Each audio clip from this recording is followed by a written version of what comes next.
jireenya keessan keessatti milkaa'ina gonfachuuf oolmaa keessan bu'aa qabeessa taasisaa.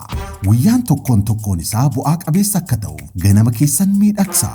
Buna waankoo dhuguun ammoo ganama keessan danuu bareechaa. Buna waankoo.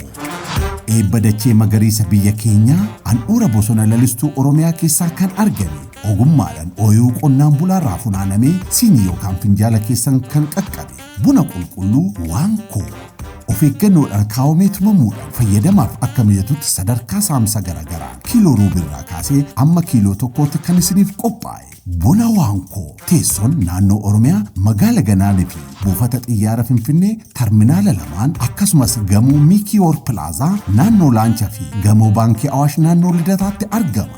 Lakkoofsi bilbilaa 0922007788 qopheessan waldaa hojii gamtaa qonnaan bultoota buna Oromiyaa.